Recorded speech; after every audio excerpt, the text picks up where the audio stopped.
Well, welcome to Hell and Back is back.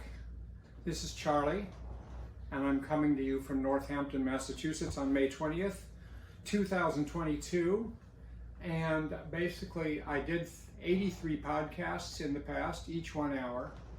And but I stopped doing them like, I don't know, a year and a half ago, and to do other things. So I just didn't have the creative energy to do everything. So now, though, space is more cleared. I'm back. I'm resuming.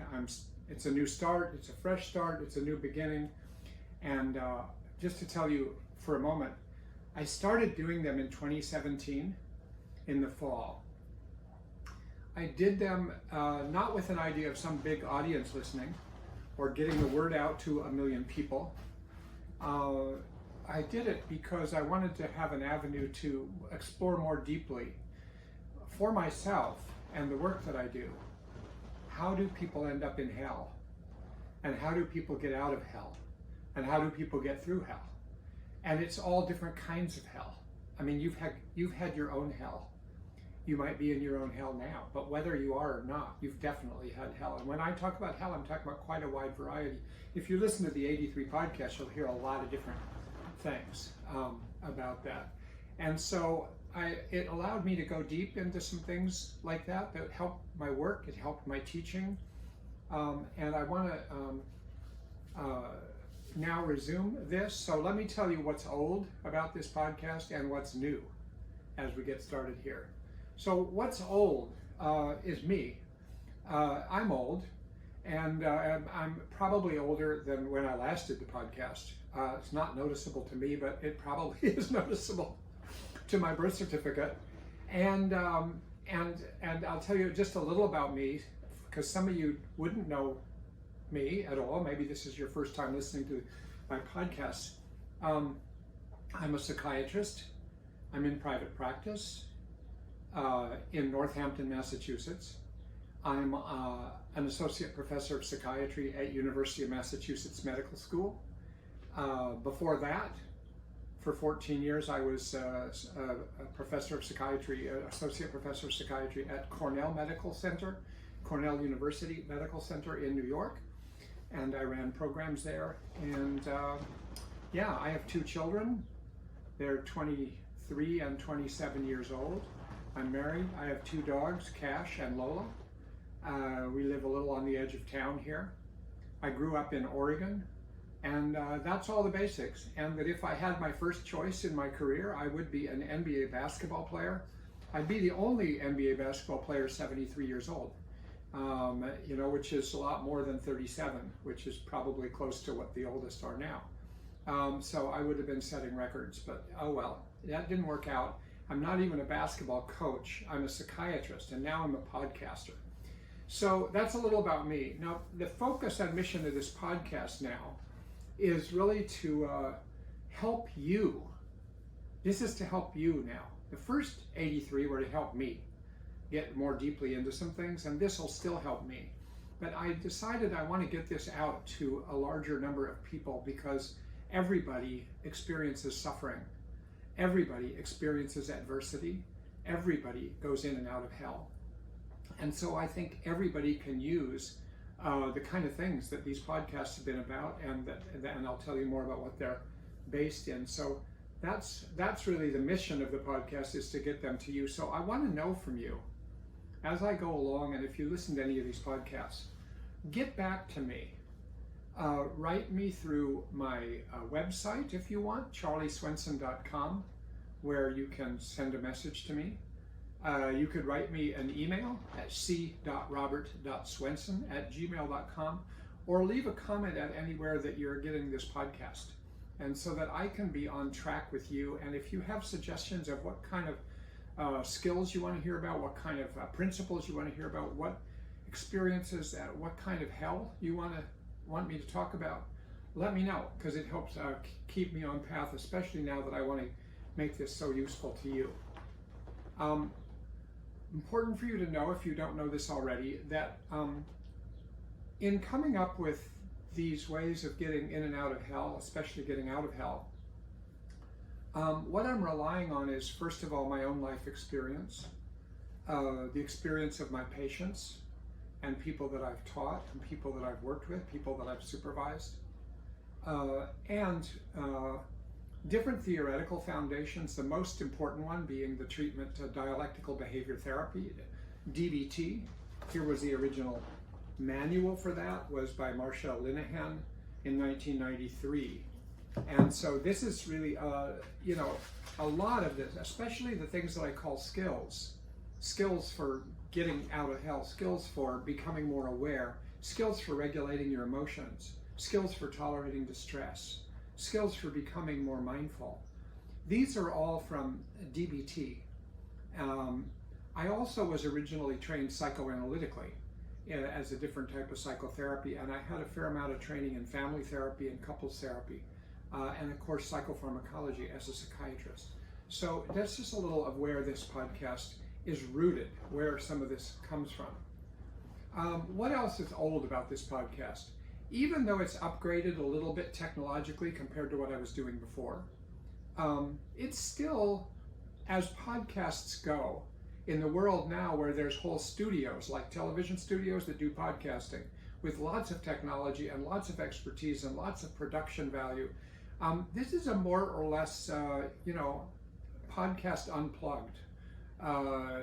It's a little more direct than that. And I think what I've heard in my feedback that I've gotten from people is some of them like these podcasts because it just seems authentic. Like I'm just talking to you from my heart and my experience and my thoughts. And it's not produced as much as some. For better or worse, that's the way it is.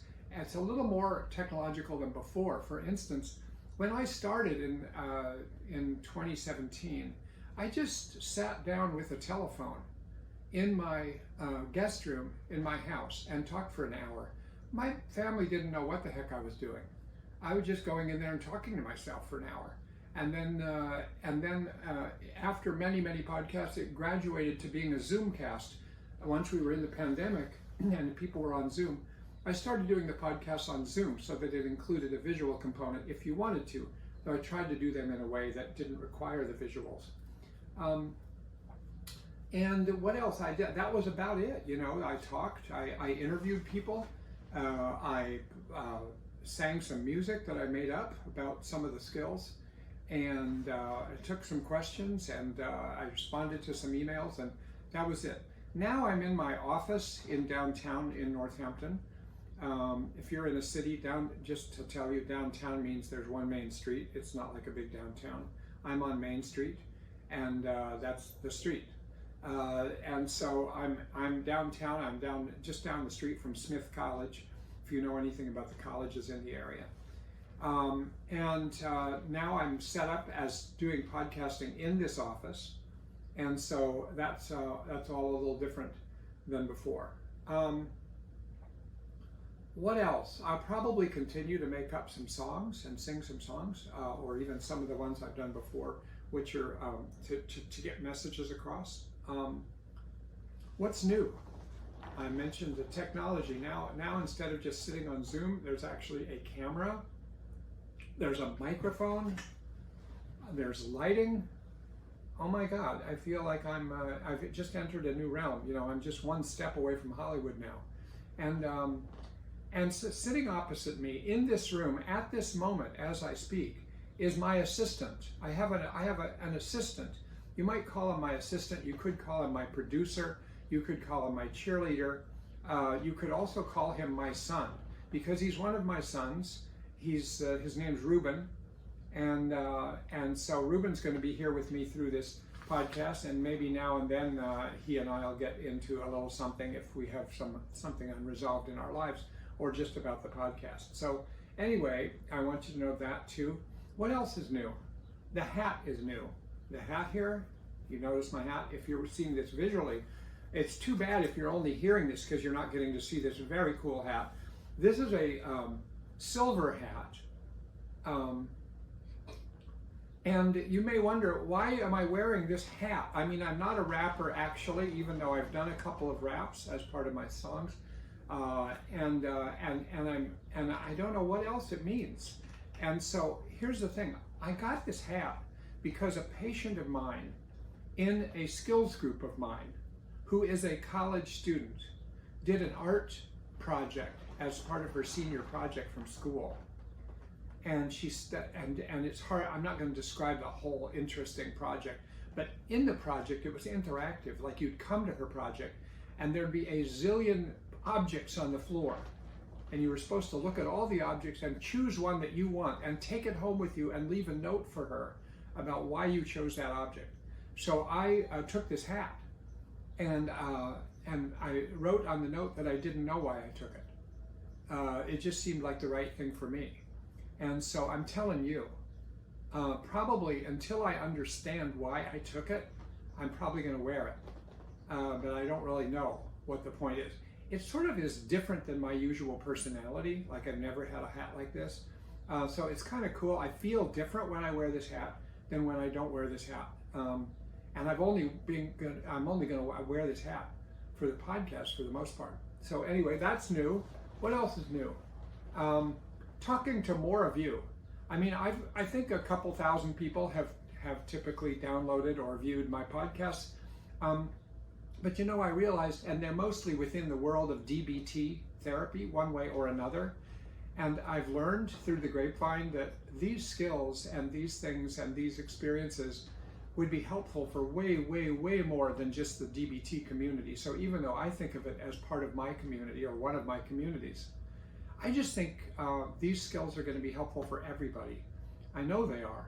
I've had a lot of experience with that. So I'm talking to all of you who want to listen. So God knows how many that'll be, but I'm not going to, you don't need to know shit, pardon the language, about DBT really to take advantage of this. So I'm just inviting you to try it out, see what comes up, and to give me feedback. What else? What else? There will be some live sessions. I haven't worked that out yet technologically, but I think we'll probably do a YouTube live session once in a while where, if you're interested, you can get on with me and we can, you can ask me questions and I can respond directly, or we can discuss things. And so I'm going to look forward to that. What else is going to be new? In addition to my usual, sometimes just talking by myself, sometimes singing a little bit, sometimes having an interview with somebody who one way or another has a perspective on going through hell. There's a person who it looks like is going to be now and then a co-host with me. I'm not going to introduce her yet because it's not all settled and finalized yet, but I'm very excited about having a co-host that I think I've had some fabulous conversations with, and who is really a gifted, smart thinker. And so also of a different generation than me, and I won't tell you which generation, whether she's 103 or whether she's younger than me. What else? What else is new that I wanted to tell you about? Yeah, I think that was most of it. Okay. So what are we doing today? You know, here's a perspective on today of deciding, how do I get back into this, like new beginnings? It so happens, well, and by the way, and a couple things come together here.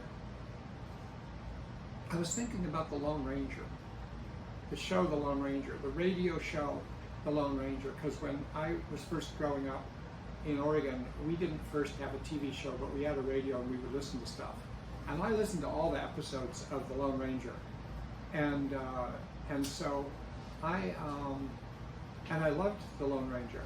I'm aware now that The Lone Ranger is cast in a way that is really unfortunately racist when it comes to the relationship between Tonto and the Lone Ranger, which I didn't think about, of course, when I was a kid. Problematic now. But one thing about the Lone Ranger that I always liked is there's an original episode, and it came from actually the fall of 1948, if you went back. I have all the tapes of all of the Lone Ranger episodes. And the original one, you can always go back to if you're not sure how Lone Ranger started. How did there become a Lone Ranger? Why is he alone? Why did he wear a mask? Who's Tonto? Where did Tonto come from? What's the whole story of the Lone Ranger? And it's really cool. Once in a while, when you get in the middle of the Lone Ranger, you can go back and get the origin story. So I'm doing that today. I'm going back to the origin story of DBT, which is really the story that comes with the life of Marcia Linehan. It so happens that Marcia was born in May, so this is her birthday month. May 5th was. I too was in May 13th. And so this is going to be reminiscences of Marcia Linehan with lessons from her life experience. How did she come to make DBT? Why does it have in it what it has in it? What are the lessons that all of us can learn from her life of getting into hell and getting out of hell and developing DBT in order to do that, and then for bringing it to the world? I'll tell you a little more about that. But I think even those of you who know the story, those of you who know DBT, might find just reflecting through me on some of these lessons of her life might be interesting for you. And those of you who know nothing about DBT, I just tell you, this is a very, the story of Marcia Linehan, how she got through and how she developed DBT. And by the way, this is her memoir, so I just want you to see it. This is called Building a Life Worth Living, and you'll hear why it's called that if you don't already know that. But this is a fabulous memoir, very inspiring. You can get it anywhere, you know, Amazon, Barnes & Noble, Guilford Press. No, it wasn't Guilford Press, whatever the press was, but you can get it at those places pretty easily. So I highly recommend it. I'm going to read something from it in a little bit. Yeah, so this is the origin story of DBT, and in some respects that means it's the origin story of some of the roots of this podcast. So I just thought it'd be nice as a new beginning, as a resuming, to go back and do something like that. Look at where did it start? Why did it? What's the point of it, etc. Okay, so let me tell you a little about Marcia Linehan.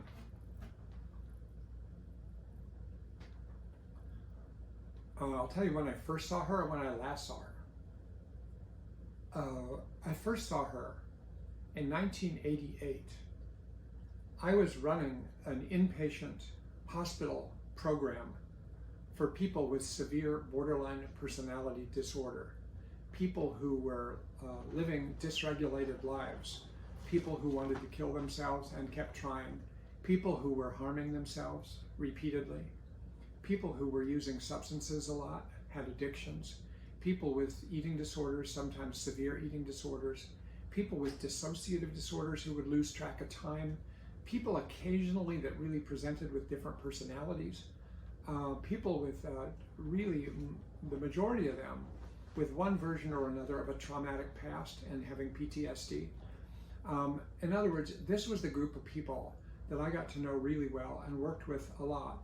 I was doing that from 1984 to 1982 to 1988, and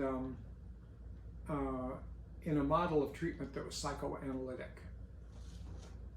At that point, I learned for the first time in 1988 about this woman in Seattle, Washington named Marcia Linehan, that she was working with the same population of people, same types of problems, but she was working with them in a very different way than what we were working with them. I thought and still think there were a lot of value in the way we worked with them with psychoanalytic therapy, based largely on the work of Otto Kernberg.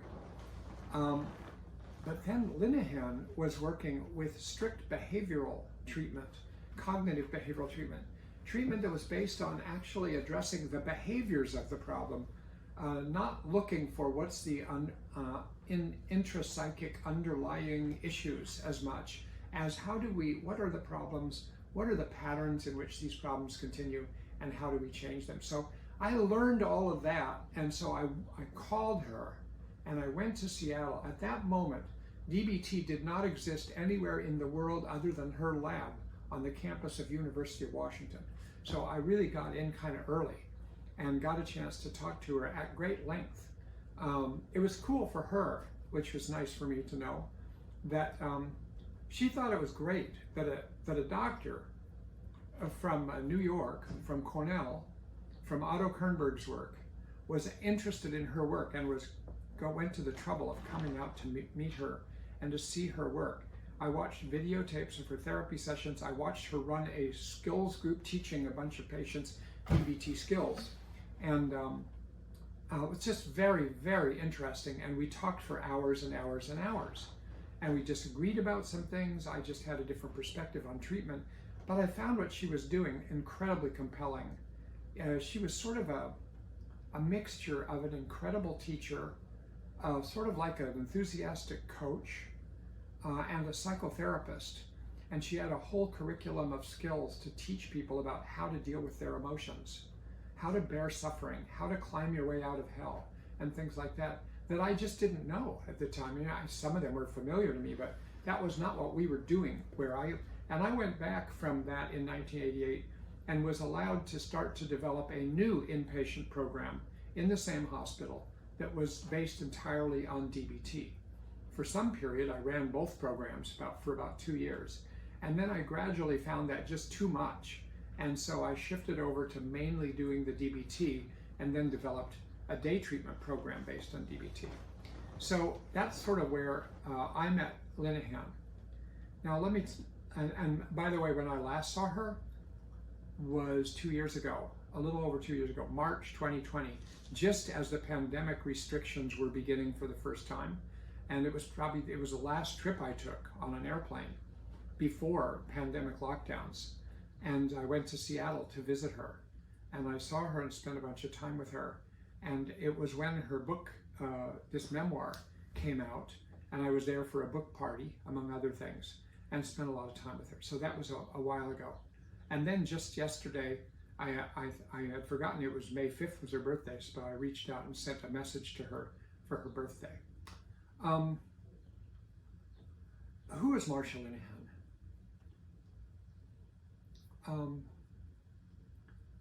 I'm convinced she's going to be seen increasingly over time as just one of the major figures, most creative figures in psychology. She was born in Tulsa, Oklahoma, and grew up with several siblings, a prominent family of people who functioned very well academically.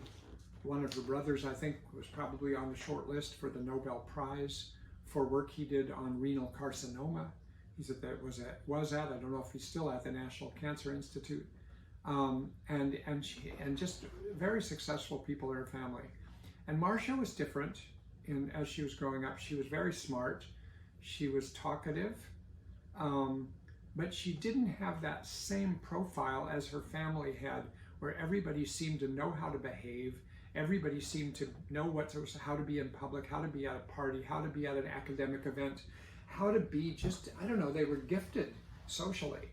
And whereas Marsha was more sort of emotional and talkative than some of them, which sort of got her sort of some negative press sometimes, but still she was well liked into high school. When she was in high school, sometime in the middle of high school, you can get all the details in her memoir, but she started to suffer emotionally. She started to feel really rejected, really hurt, really depressed, very anxious, started to wonder about whether it'd be better to kill herself. So that was going on in high school. And I think the first lesson I want to say out of her life that some of you might be able to relate to is that suffering can really come on for no obvious reason. You can end up in your life which is going more or less okay, and next thing you know, you're just up and down. Your moods are all over the place. You're falling apart. You feel terrible. You wonder if you should die. You wonder if you're just a pain in the ass for everybody. This sort of thing happened to her. And it wasn't like she came from an obviously abusive or overtly abusive environment. So I think the first lesson is that can happen. And when you don't have an explanation for why this happens to you, and it's not happening to other people around you, that in itself adds to the suffering, because you feel singled out and you don't understand it. If only there was an explanation. Another thing that's part of this is that a second lesson, I might say, from her life is that an environment that you're growing up in, or a school environment, or an environment of friends, or just family environment, can be incredibly invalidating to you, even if it's not abusive. Even if there's no verbal abuse, there's no physical abuse, there's no sexual abuse, but sometimes there's a mismatch between the person and their environment. And that mismatch can be really painful, because that means your environment doesn't really understand how you function. Your environment doesn't know what to do. Your environment doesn't know how to reach down into who you are and give you suggestions that are based on understanding how you function. So over time, you can start to feel, I'm really different, I'm not understood, and actually that can lead you to feel worse and worse. And so that's just a second lesson, is you don't have to look very far to find whether your environment is invalidating. If you feel invalidated by your environment, you are invalidated by your environment. I'll take, for instance, I remember a client that I worked with a long time ago in New York, actually, who grew up in a family where everybody was highly successful. People were attractive, people were smart, people did well in school, and a couple of them worked on Wall Street and made oodles of money, and it was expected that she would do all of the same. And she was, I think, the only girl. I'm not sure about that. Doesn't matter. She felt invalidated from day one, because what she most loved in her family, they hired a lot of people, so they had a gardener. She loved hanging out with the gardener. She loved putting her hands in the dirt and working on gardens and growing things and getting muddy and stuff like that. And in other words, she wasn't interested. She was interested in getting dirty that way, not getting dirty with money, the way other people get dirty with money. So she liked that, but no one ever took that seriously for her. They just thought, well, she should learn to go to Wall Street. She should learn, and she just didn't. So it kept going like that, and she felt increasingly like she was a freak show compared to other people in the family. She was quite a lovely looking person, but she thought she was ugly. After high school, just things went downhill for her, a little bit like with Marsha Linehan. But her environment, as far as I know, was not, again, like Marsha's environment, was not filled with abusive people. But she still felt invalidated. There was another person I worked with who came to my attention because she was sent to me because she had been doing something very, very harmful to herself. I don't even want to say quite what it is. It was just really unfortunate, and it was painful to know about, and it was painful for her to do. And yet she was attractive. She did pretty well in school, but she again was from one of these families that everybody's doing very well, but nobody had a clue other than her, what it was like to actually be emotional, what it was like to suffer, to have depression, to have extreme anxiety.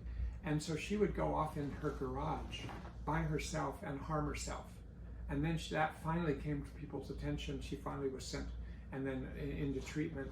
And I learned that she was never, again, just want to highlight, because invalidation is an important concept when it comes to understanding why you're in hell, especially when you're in hell and it isn't obvious why you're in hell. Like nobody has been beating you up, molesting you, bad-mouthing you, but you can still feel just as bad by pervasively not being understood.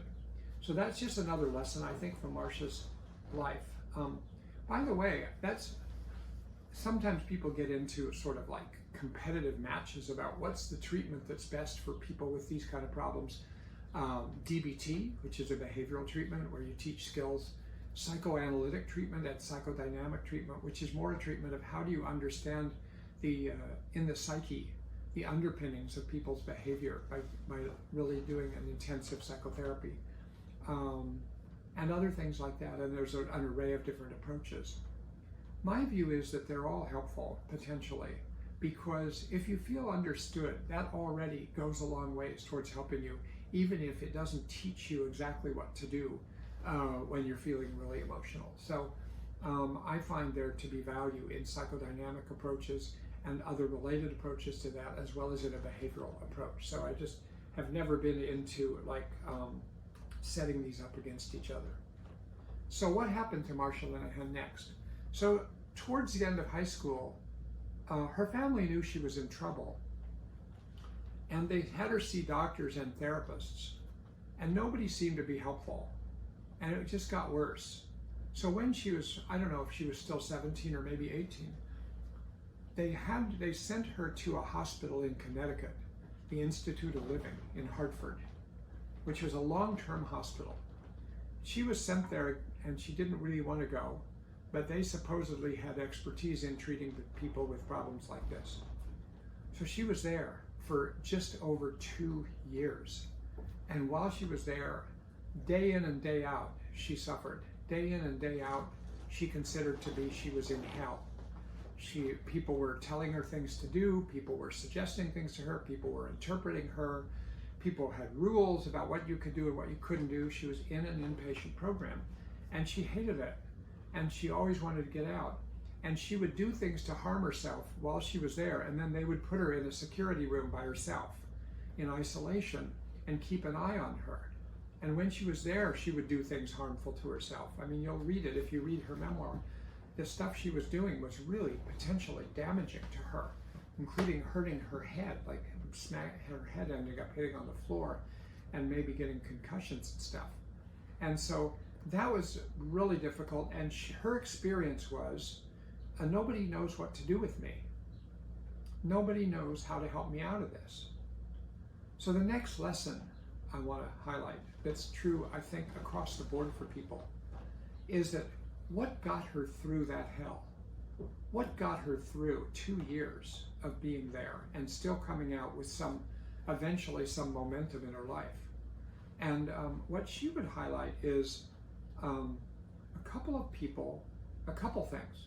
One was there was a fellow patient there about her age, and they became kind of like, I don't know, a band of thieves together is how they thought of themselves. Like they were like helping each other out, talking to each other all the time.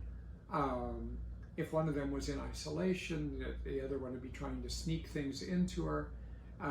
When Marsha was being restrained or restricted, but the other one wasn't, or the other one was, she would go out a window and go to the local stores and buy cigarettes and bring them back and sneak cigarettes into Marsha. And so this helped her survive because she had one person who knew what she was going through and tried to help her out in a way that made sense to her. Therefore, somebody understood her. And that just having, so one lesson I want to highlight, those of you who are in hell, you're in invalidating environments, or let's say you have a family member that's in invalidating environments and you don't know what to do, one person can make a big difference. One person who understands them, connects with them, becomes sort of like connected and does things for them. The one person can be a real, like opening a window and the sun is coming in, and can make a difference with everything else. Because I think one reason Marsha survived and didn't end up dead in that hospitalization was this other person. By the way, this other person, who she names in the book, happens to be someone who lives here in the town where I am right now, and who I've known for decades, and who's in the world of psychotherapy herself. But she went through that with Marsha. The other thing that helped Marsha that I think is really important is for those who are helpers of people to know is kindness. Moments of kindness go way longer, way more helpful than one would think. You're going through hell, but actually if somebody comes along, so what she found was there was a psychiatrist and there was a psychologist, 2 different people, each of whom at different points spoke to her and said things like, Marsha, I just want you to know that we know you're having a terrible time. We know we're not helping you very much. We wish we could. We're trying to figure it out. But I want you to understand that we know that you're not getting much help here, even though we care about you and we'd like to be able to help you. She said that level of honesty and transparency and kindness put together as a message to her several times by these people, really helped her through. So it's very important, because you may be somebody, or you may know somebody who's in something for a long time that's very hard, whether it's depression or severe anxiety, or they're going through cancer and chemotherapy, or they're going through chronic pain, or they're going through any number of things. Kindness, actually, it may feel to you like it isn't a big deal. It can be a very big deal. So that was the next lesson I wanted to mention. All right. You know, the next lesson is that, you know, the name of the book, Building a Life Worth Living. A certain thing happened towards the end of Marcia's hospitalization in Connecticut. She was in the isolation room. She was feeling like she was in hell, literally. And she had this thought, and it was a turning point for her. It was one of several turning points. And the thought was, if I ever get out of this hell, I'm going to go back in and get all the others out. This became like a vow that formed the purpose for her life from then on. She started to think, there's a lot of people who probably go through what I go through, and nobody knows what to do with them. So if I figure out how to get out of this, I can then go back in and help the others get out, which was a kind of a compelling mission for her, and it stayed with her all through her career. And in fact, she's one of these people who actually did fulfill her vow. DBT is on every continent of the world now. It's in most countries of the world. It's in probably nearly every county of the United States. I've done it. I've done a lot of teaching of it in Italy, in Sweden, some in Norway, in the UK, in Canada, and different places in the United States. And that just begins to touch how many places it exists in the world. It has really been helping people get out of that particular kind of hell. So that was, what's the lesson in that? The lesson is that when you are in hell, when you're having a lot of trouble, sometimes it helps to form a mission, to form a vision, to have some idea on the horizon of, this is what I'm going to do. If I can get better, I'm going to do this. And that is way more compelling than saying, let's say you're somebody who harms yourself a lot or has an eating disorder. You would think it would be motivating for someone to think, well, I'm going to end this goddamn eating disorder. I'm going to stop doing this. I'm going to stop doing this. Or let's say an addiction. I'm going to stop this addiction. Why am I going to stop it? Because addictions are bad. That turns out to not be very motivating, because an addiction itself is very motivating. You have to have a motivator that's bigger than the addiction.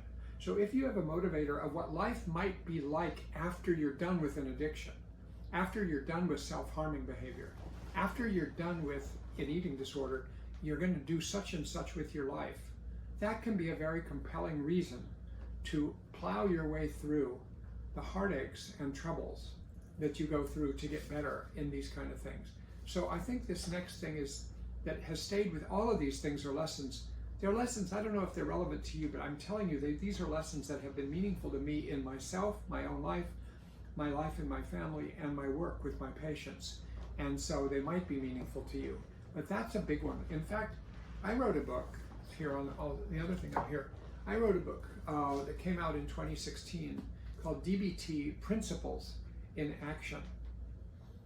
Acceptance, change, and dialectics, because there's 3 sets of principles that underlie all of DBT. There's principles about how to be accepting and compassionate.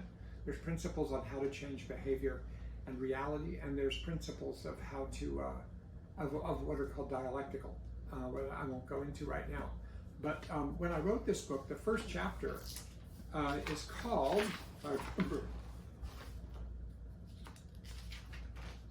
Pretreatment and the Life Worth Living Conversation. Starting out treatment with people, not talking about, you know, the problematic behaviors that they're doing, but talking about, what do you want in your life? Where do you want to go with your life? What's your vision of what your life could be like? For some people, I remember one young woman I talked to, she said, I have no idea. And I said, well, did you ever have an idea? Well, maybe when I was 12, I used to think that what I wanted to do was, when I grew up, would be a social worker and work in prisons, because I just thought people's lives must be really terrible there. And so I had that idea, and I was kind of excited, and I thought I would do that, and my mother's a social worker, so I thought I could get some help with that. But by the time I was 15, I was way off track, and by the time I was 17, I had severe addictions, and I was way off track, and I could no longer even think about it. And I said, well, I wonder if we can get back to something like that vision. Do you think, is it still meaningful to you?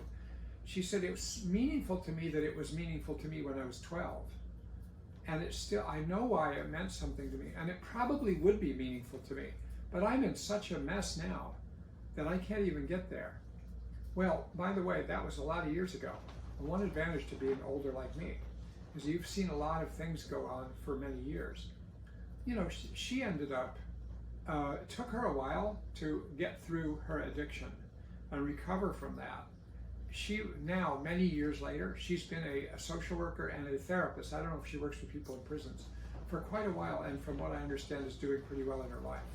So it's like, it can help get through hell if you see something beyond hell that might pull you through. Here's another lesson I think is worth being aware of from Marsha Linehan's life. Here's another one.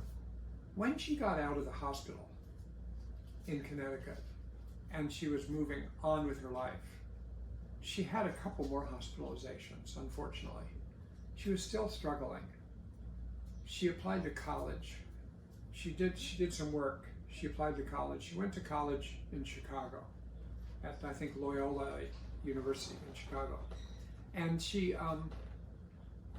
and then she had some, other experience. She eventually decided to go to grad school to try to learn how to treat people who are suicidal. That became her mission in life, and she really kept sticking to it. But along the way, she was still having a lot of trouble until a certain transformational event happened, which, again, you could read about in the book. In fact, this is the part where I'll read you a short passage. She was a religious person. She grew up in the Catholic Church, but she was also open to other spiritual kinds of approaches. But she was interested in Christianity and Catholicism. And she was in Chicago one day. She was at a retreat center she would go to sometimes on the weekends, where there'd be a lot of Catholic nuns, and they would pray and have meetings and stuff. And so one day, here's what happened. She says, on one especially cold January evening at the center in 1967, while I was in my junior year at Loyola, I was in the small anteroom of the chapel. A wood fire was burning in the grate. I was sitting on one of those overstuffed sofas, deep in a trough of bleakness and misery, as bad as I had ever experienced. A nun stopped, looked kindly at me, and said something like, "Can I do anything to help you?" Or, "Do you need anything?" I felt that no one could do anything for me, that there was no help for me. I said something like, "No thanks, I'm fine." I actually was in despair, but I felt deeply that no one could help me. Then I went into the chapel. I knelt at a pew, and I gazed at a cross behind the altar. I don't recall what I was saying to God at the time, if anything, but as I gazed at the large crucifix, all of a sudden the whole of the chapel became suffused with a bright golden light, shimmering all over. And I immediately, joyfully knew with complete certainty that God loved me, that I was not alone. God was within me, and I was within God. I leapt up and ran out of the chapel and up the stairs to my room on the second floor. When I was back in my room, I stood still for a moment. I said out loud, "I love myself." The minute the word myself came out, I knew I had been transformed. If anyone had asked me up to that point in my entire life, "Do you love yourself?" I might have responded, "I love her." After I descended into hell in the Institute, that's where she was in Connecticut, I had always thought or spoken of myself in the third person, as if there were two of me, split somehow. I hadn't been split like this before I went to the Institute, But during that experience, and until this moment in the chapel, I had somehow been split. Then I said again, out loud, I love myself. That's what I wanted to read. That's just another thing, is that if you keep pushing, if you keep trying, if you keep reaching out to different ways to be helped, you never know where it's going to come from. It doesn't have to come from a chapel. It doesn't have to come from the Catholic Church. It doesn't have to come from spirituality at all. It might come when you're in the middle of baking bread. It might come when you're in the middle of taking a hike in the woods. It might come in the middle of listening to some music or talking to a friend. But what you want to keep doing is to combat that desire to just isolate and to not tell anybody anything and to shut down and think there's no hope. You know, as I learned in Little League Baseball, good things happen when you put the ball in play. So if you just stand at the plate and strike out, not much good happens. If you swing at the ball, even if you don't know how to swing, you might hit the ball. If you hit the ball, you might get on base. And in life, you just have to keep swinging, I think is the lesson for me that I think is inspiring.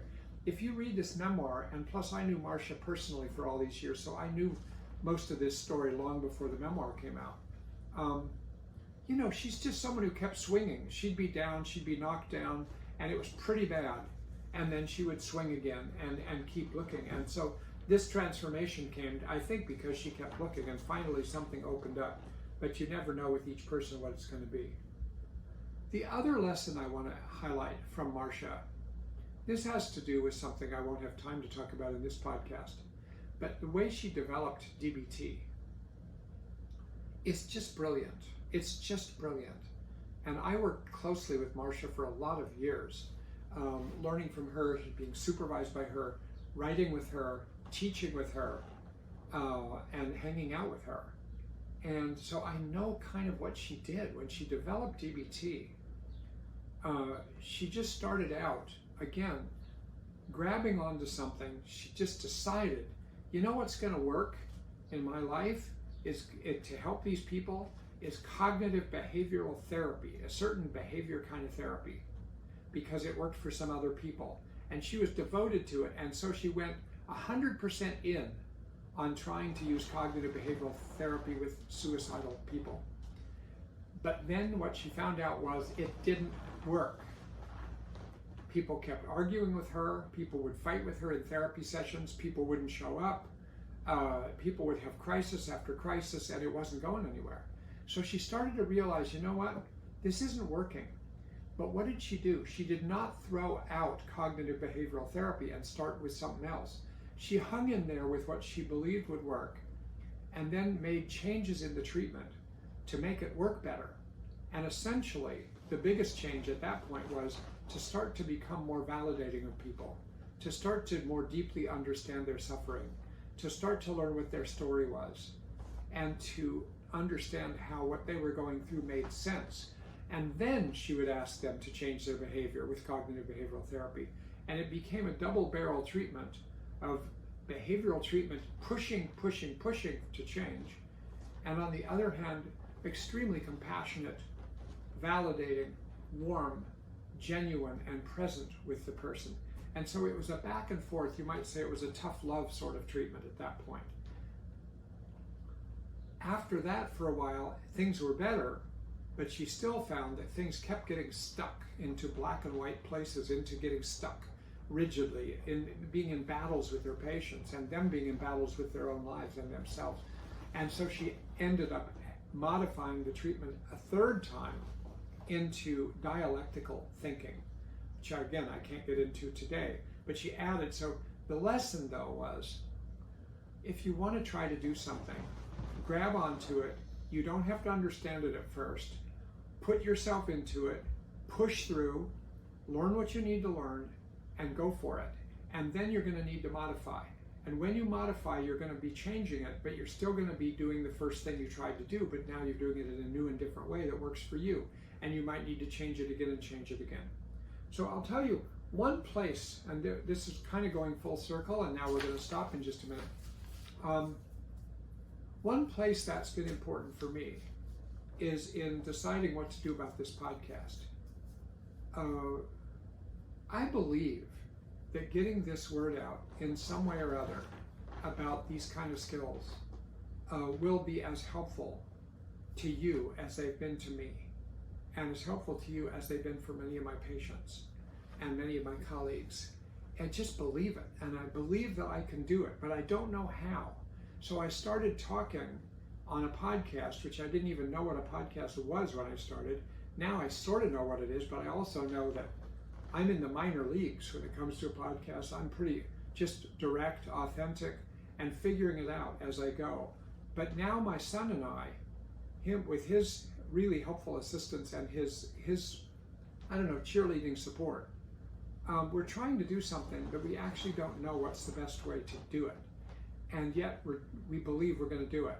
And it may take a while, and it may take your input, and it may take your support. And I really appreciate feedback from you, because we're going to be moving forward on this and putting out podcast after podcast and making changes as we go, technologically and in terms of content, in terms of how I teach, and if I have a co-host, like how we're going to co-host together, and all kinds of things. So look, I hope that today was useful to you. For those of you who don't know a thing about DBT, maybe you know something now about where it came from. For those of you who do know about DBT, maybe it helped shed some light on something, or just hearing my take on it, I find might be helpful because it might be different than what you've heard. And we're going to move forward, and I'll be putting out word of when what the next podcast will be, but it'll be a follow-up to this and get into more details of one or another aspect of what I think will help all of you get through whatever kind of hell you're going through. So may you not face too much suffering between now and the next podcast. And if you do, may you transform yourself, and may you hang in there until our next podcast. I look forward to hearing anything from you that you might want to let me know. Okay? I'm going to stop right there.